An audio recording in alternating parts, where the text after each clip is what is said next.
Buenos días, jóvenes, ¿cómo están? Espero que se encuentren bien. Después de haber celebrado este hermoso acto cívico del 15, para que no se nos olvide, ¿verdad? Llevar ese fervor de los símbolos patrios en nuestro corazón. Vamos a ver una nueva clase de lenguaje que se refiere al costumbrismo.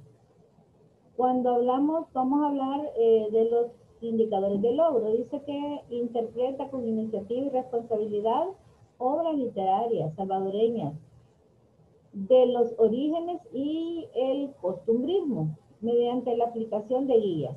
Vamos a estudiar también de don Pepe Machín y Sara Ruiz.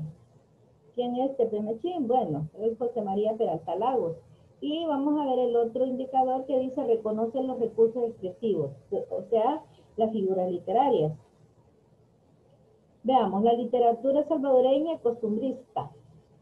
El costumbrismo, considerado el inicio de la novela salvadoreña. Cuando hablamos del costumbrismo, hablamos de ese legajo de narraciones, de la tradición oral. Hablábamos también que la tradición oral viene desde la época de los nahuales, esa transmisión que ellos hicieron y que hasta el momento nosotros estamos siempre poniendo en práctica. Esas costumbres es la vida de una región.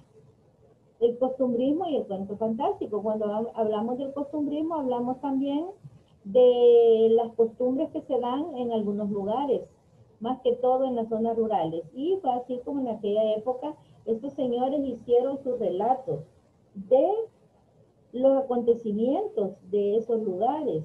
Tanto así que se volvió una tradición, una costumbre. Pero el cuento fantástico, y ahí ya va inmerso la fantasía. Y dentro de esa fantasía están todas esas narraciones, todas las narraciones que nosotros conocemos que nuestros antepasados, nuestros antecesores, nuestros abuelos nos contaron. Y eso iba de forma oral, ¿verdad? De boca en boca, porque no tenían una escritura exacta, ¿verdad? O tal vez no podían escribir, pero sí a través de esas charlas que tenían o que nos impartían, que nos daban, nos contaban, nos decían que vamos a contar un cuento. Y a ellos incluían esa realidad y mezclaban la fantasía. En la literatura costumbrista o regionalista es lo mismo, ¿verdad? La región donde una persona vive y las costumbres que tiene las personas o que tienen las personas de ese lugar. También vamos a ver la contraría de la literatura costumbrista regionalista, que ahí están algunos escritores como son Francisco Gaviria, también está Claudia Larce, Alfredo Espino y otros, que ya ellos no se dedicaron directamente al costumbrismo, sino que ya se dedicaron a una realidad. Hablemos de José María Peralta Lagos, de Temechín. Dice que siendo ministro de Guerra durante la administración del doctor Manuel Enrique Araujo, el 3 de febrero de 1912 creó la Guardia Nacional, organizada al estilo de la Guardia Civil Española. Este señor, don José María Peralta Lagos, se fue a estudiar y a vivir mucho tiempo a España. Y fue por esa razón que ya estando en España, él ingresó a la Guardia de España, a la Guardia Civil. Y cuando él regresó a El Salvador, él fue el que fundó la Guardia Nacional. Lastimosamente ustedes ya no conocieron la Guardia aquí en El Salvador, ¿verdad? Ya no conocieron la Guardia, pero sí él fue el que creó ese cuerpo de seguridad. También dice que don Peralta Lagos escribió siempre sobre temas nacionales, con estilo picante y muy castizo. Fue muy crítico con nuestras costumbres sociales y políticas. Don José María Peralta Lagos fue un hombre crítico y, bueno, en sus obras literarias critica mucho la política de El Salvador.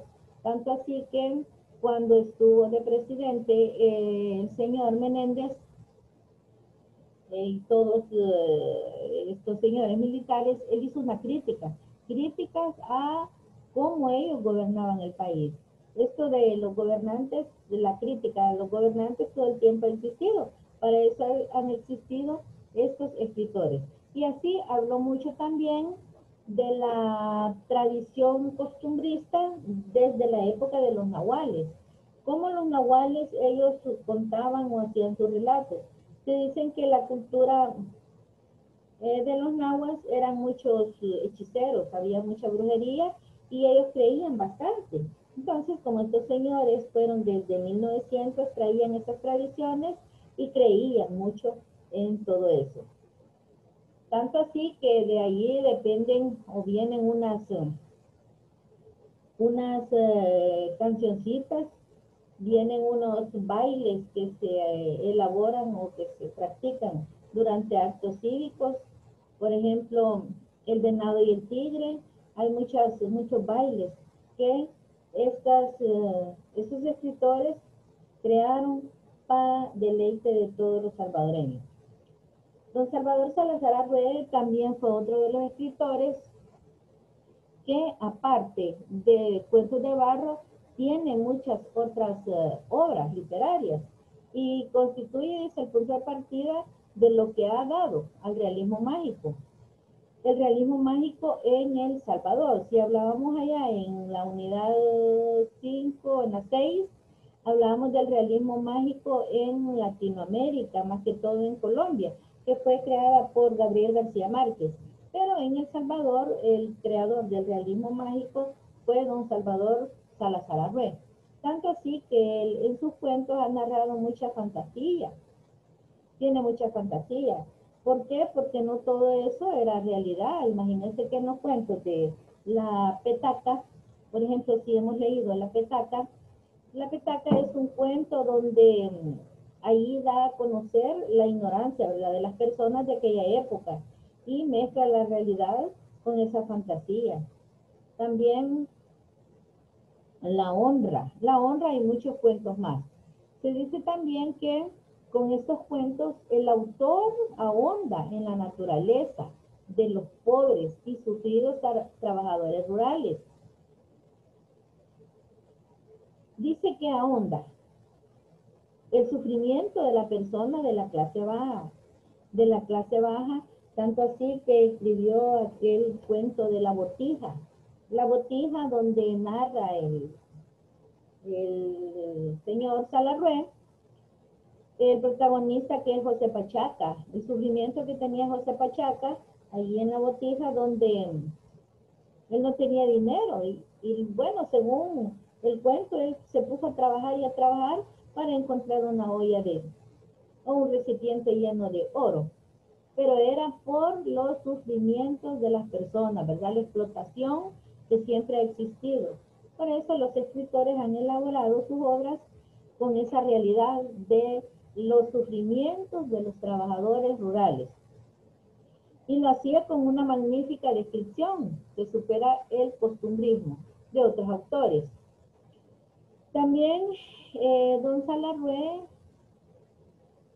que era, bueno, originario de Sonsonate, veía todas las atrocidades que se llevaban a cabo en las zonas de aquella época, los cañales, los cafetales y todo donde la persona trabajaba. Ahora vamos a otro elemento que es la poesía. Ya la poesía no tiene mucho que ver con el costumbrismo, pero sí la poesía es algo bonito, ¿verdad? Y entre ellos estaba Raúl Contreras, estaba también Claudia Arlaez, Alfredo Espino y otros escritores que nosotros conocemos. Alfredo Espino. Bueno, Alfredo Espino se dice que era un jovencito, murió lastimosamente a muy temprana edad, a la edad de 29 años, pero él ya había elaborado sus poemas. Él era un hombre que no sufría muchas calamidades. Por eso él no se dedicó a escribir sobre el sufrimiento de las personas trabajadoras del campo, sino que don Alfredo Espino, él se dedicó a describir más que todo la belleza de la naturaleza. Tanto así que podemos conocer su obra, Las Jícaras Tristes, que es su obra más importante, donde narra muchas cosas de la naturaleza. El nido. El nido, hay dentro de ese libro, de Las Jícaras Tristes, está Los Ojos de los Bueyes, Flor de Fuego, bueno, hay muchos poemas muy bonitos. Está aquel eslogan que dice en Asunción, el poema de Asunción: ven y sube al reino del pájaro y la nube. Ese eslogan, si estaba escrito, lastimosamente ustedes no conocieron el teleférico de San Jacinto, pero ese era el eslogan: ven y sube al reino del pájaro y la nube. Un poema, una frase que estaba dentro del poema de Asunción de Alfredo Espino, porque él, en su época de escritor, como era un jovencito que tenía dinero, él se dedicaba solo a escribir todo lo bello que existía en El Salvador. Y todas las tardes, según dice la biografía, la historia, él subía al Cerro San Jacinto, donde estaba, bueno, en esa época no estaba el teleférico, pero sí llegaba hasta la cúspide del Cerro San Jacinto, y cuando observaba toda la naturaleza, se inspiraba y escribía. Y por esa razón, cuando ya, allá por los años 75, 80, que hicieron el teleférico y pusieron ese eslogan. Ese eslogan estaba en todas partes, ¿verdad? Ven y sube al reino del pájaro y la nube, pero lo sacaron de los poemas de don Alfredo Espino. Bueno, ahora cuando nosotros queremos observar o ver la naturaleza, nos vamos allá a los miradores, ¿verdad? Los planes, porque todavía hay algo que se puede rescatar, ¿verdad? Todavía hay algo muy bonito y nosotros nos inspiramos y nos agrada ir a ese lugar muy fresco. Así fue don Alfredo Espino, igual que la señora Claudia Lars. La señora Claudia Lars, una escritora sonsonateca, que era descendiente de, bueno, su padre era inglés, pero bueno, tuvo la oportunidad de conocerse con la madre de Claudia Lars, que su nombre es Carmen Brown, y nació ella en Sonsonate, exactamente en Armenia, y también imaginémonos en aquella época donde existía mucha vegetación, los bosques, muchos animales silvestres y las flores, todo muy bonito. Ella se inspiró y escribió también sus cuentos, hizo poesía. Está su libro Tierra de Infancia, y hay muchos libros, muchos poemas, La Casa de Vidrio, tiene muchas obras, muchas narraciones dedicadas solo a la naturaleza. Pero ella ya no tenía que ver mucho con el costumbrismo, sino que se dedicó más a escribir poesía. Ahora vamos a ver las figuras literarias. Siempre en cada unidad observamos algunas figuras literarias que están dentro de esa escritura, de estos cuentos o de las poesías que están en los libros. Y en este caso vamos a ver las figuras literarias, que es el sarcasmo. Dice que el sarcasmo es una figura retórica que consiste en una ironía, dar a entender lo contrario, en la que se critica de manera ofensiva o despectiva. Por ejemplo, dice: me gustó mucho tu discurso, solo me dormí durante media hora. Eso es algo sarcástico, ¿verdad? Así como algunos podemos decir: ah, sí es cierto, me gustó, ¿verdad? Pero por no hacer quedar mal a la persona, decimos: sí, está bonito. También hay otro ejemplo, dice: cuando tenía hambre, no tenía comida, y ahora que tengo comida, no tengo hambre, ¿verdad? Son figuras literarias que es el sarcasmo. También está en tierra otra de las, porque están mezcladas la ironía con el sarcasmo. Está esta que dice: el sarcasmo encierra una burla disfrazada, más o menos evidente, que por su mordacidad puede resultar hiriente, insultante o provocativa. Un ejemplo puede ser, dice, no te apresures, solo estamos 2 horas más tarde, ¿verdad? Cuando nosotros estamos impacientes. Ya vine, si tenemos una cita y nosotros llegamos antes y decimos, y cuando llega la persona, bien tarde decimos, aquí vengo. Ah, sí, ¿verdad? Nosotros nos burlamos sarcásticamente. O le decimos, si querés venir mañana o algo por el estilo. Otro ejemplo es, tranquilo, no eres un completo inútil. Por lo menos sirve para mal ejemplo. ¿Ya? Entonces eso es algo sarcástico. Vamos a ver la parábola. La parábola, dice, consiste en una narración simbólica que pretende dar una lección. Un ejemplo dice así, un día vio un ave majestuosa, planeaba por el cielo, despejado, volaba sin casi batir sus resplandecientes alas, dejándose llevar gallardamente por las corrientes de aire. ¡Qué hermosa ave!, le dijo a la gallina que se hallaba a su lado. ¿Cuál es su nombre? Águila, la reina de las aves, contestó esta. Pero no te hagas ilusiones, nunca serás como ella. El águila vieja dejó, en efecto, de prestarle atención. Murió creyendo que era gallina. ¿Verdad? Entonces, son cosas que nos dan a conocer algo simbólico. También el símbolo, otra figura literaria. El símbolo es una figura retórica que consiste en utilizar un objeto real. Bueno, algunos ejemplos está, el símbolo pertenece al grupo de figuras de los tropos. Su uso reiterado constituye una alegoría. El ejemplo es, paloma blanca, ven a mí. ¿Qué quiere decir? El símbolo es una paloma, ¿verdad? La paz. ¿Qué significa la paz? Una palomita blanca. Por eso dice, blanca, paloma blanca, ven a mí. O sea que nosotros a veces pedimos la paz, ¿verdad? Entonces eso simboliza. ¿Qué simboliza el ciprés? La muerte. Hay veces que dicen, ¿verdad? Más que todo la juventud, cuando ven a una persona mayor, le dicen, este señor o este viejito ya huele a ciprés.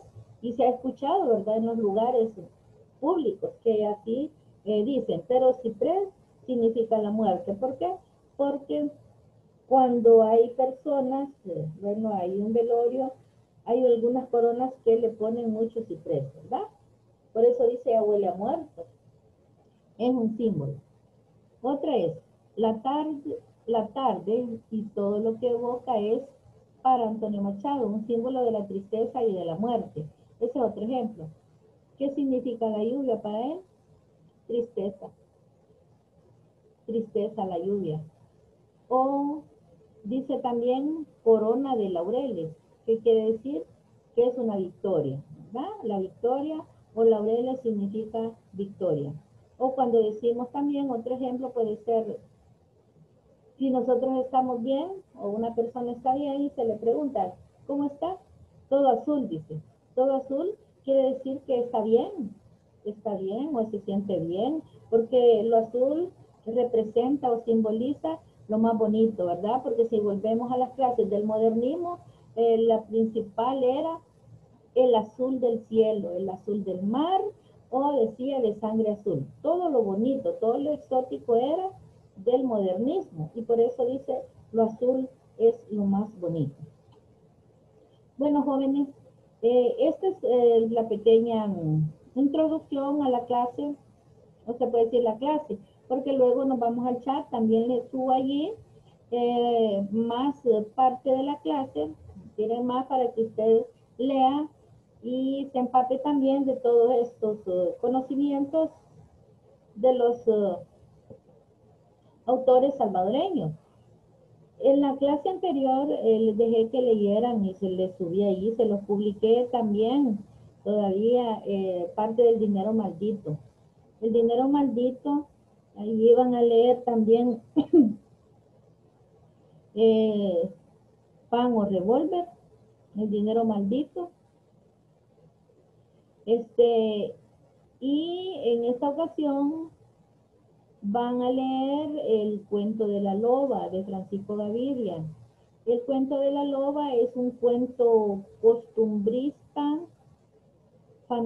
con fantasía, quiere decir que pertenece algo al realismo mágico, porque ahí habla de las costumbres y tradiciones, narra don Francisco Gaviria de la vida que él tuvo, la vida que él tuvo en aquella época que iniciaban no que iniciaban, ya estaba, ¿verdad?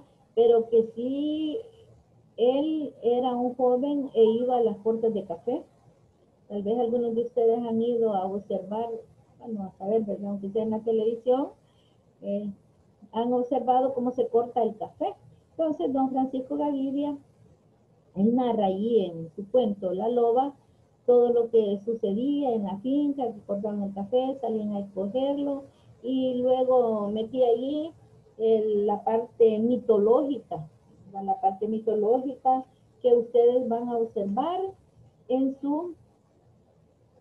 en la lectura de La Loba. Y en la próxima clase yo les voy a dar ya la tarea que van a desarrollar del dinero maldito y de la loba, porque esa tarea es la que van a entregar. Así es que veamos, haciendo un repasito, los escritores costumbristas escribieron sus relatos de las costumbres del Salvador, describieron las costumbres del Salvador y también le mezclaron con la fantasía. Por eso son costumbristas realistas. En la clase anterior vimos el romanticismo en El Salvador con don Alberto Maferrer, y también el autor del himno nacional y de la oración a la bandera. Ellos eran escritores románticos. Ahora estamos viendo los costumbristas, mezclando esa realidad con la fantasía que envuelve todavía a nuestro El Salvador.